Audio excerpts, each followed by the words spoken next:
नमस्कार दोस्तों, आखिर ये ओपीएस, एनपीएस और यूपीएस है क्या? ये तीन तरह की पेंशन स्कीम है। ओपीएस है ओल्ड पेंशन स्कीम, एनपीएस है नेशनल पेंशन स्कीम और यूपीएस है यूनिफाइड पेंशन स्कीम। भारत सरकार ने केंद्रीय कर्मचारियों के लिए यूपीएस यानी कि यूनिफाइड पेंशन स्कीम को लॉन्च किया है, जो कि 1 अप्रैल 2025 से लागू होगी।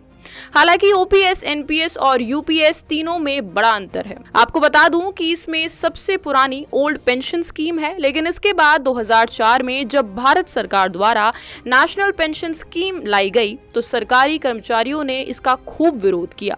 विरोध के चलते अब सरकार यूनिफाइड पेंशन स्कीम लेकर आई है, जिसका एक तरफ तो खूब समर्थन किया जा रहा है, लेकिन दूसरी तरफ तगड़ा विरोध देखने को मिल रहा है। यूनिफाइड पेंशन स्कीम में कम से कम 25 साल की सर्विस के बाद ही तय फॉर्मूले के तहत सरकारी कर्मचारी एश्योर्ड पेंशन पाने के हकदार होंगे, जबकि ओल्ड पेंशन स्कीम में केंद्रीय कर्मचारी 20 साल की नौकरी के बाद ही पेंशन पाने के हकदार हो जाते थे। कहने का मतलब है कि यूनिफाइड पेंशन स्कीम में एश्योर्ड पेंशन के लिए ओल्ड पेंशन स्कीम से 5 साल ज्यादा लंबे समय तक सर्विस करनी होगी, और यदि कर्मचारी की मौत हो जाती है तो उस पर पति या पत्नी को 60% राशि पारिवारिक पेंशन के तौर पर भी दी जाएगी। बता दूं कि ओल्ड पेंशन स्कीम में कर्मचारियों को अपनी तरफ से पेंशन फंड में कोई योगदान नहीं करना पड़ता था, लेकिन नेशनल पेंशन स्कीम और यूनिफाइड पेंशन स्कीम में कर्मचारियों को पेंशन फंड में अपने बेसिक पे और डीए का 10% देना होगा। हालांकि यूपीएस में सरकार कर्मचारी के लिए पेंशन फंड में अपनी तरफ से 18.5% का योगदान करेगी,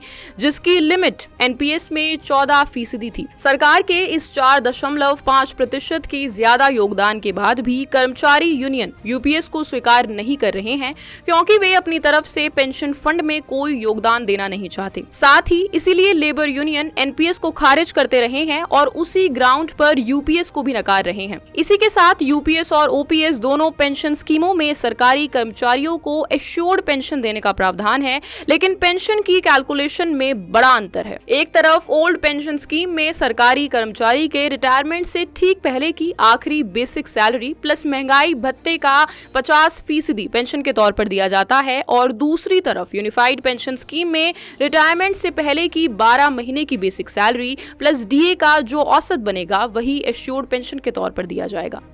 यूपीएस लगभग ओपीएस की तर्ज पर ही लाई गई है। साथ ही महंगाई दर के हिसाब से हर साल इसमें बढ़ोतरी होती रहेगी, यानी कि जैसे जैसे महंगाई बढ़ेगी वैसे वैसे पेंशन की राशि भी बढ़ेगी। इसके अलावा यदि कोई कर्मचारी 30 साल की सेवा पूरी करता है तो उसे 6 महीने का वेतन भी दिया जाएगा, जो कि रिटायरमेंट के दौरान मिलने वाली राशि से अलग होगा। साल 2004 से अब तक जितने भी कर्मचारी रिटायर हुए हैं वे सभी यूपीएस के तहत पेंशन सुविधा ले सकेंगे। केंद्र सरकार की इस योजना को राज्य सरकारें भी लागू कर सकेंगी और इससे राज्यों के 90 लाख कर्मचारियों को फायदा होगा। इसके अलावा यूपीएस की घोषणा पर लेबर यूनियन 2 वर्गों में बटे हुए हैं। आरएसएस से जुड़ी लेबर यूनियन भारतीय मजदूर संगठन ने यूनिफाइड पेंशन स्कीम का स्वागत किया है, जबकि सेंट्रल ट्रेड यूनियन, जिसमें C2, एटक समेत कई मजदूर संगठन शामिल हैं, उन्होंने इसे खारिज करते हुए ओल्ड पेंशन स्कीम को वापस लाने की मांग की है, जो कि वे काफी समय से कर रहे हैं। धन्यवाद। जय हिंद।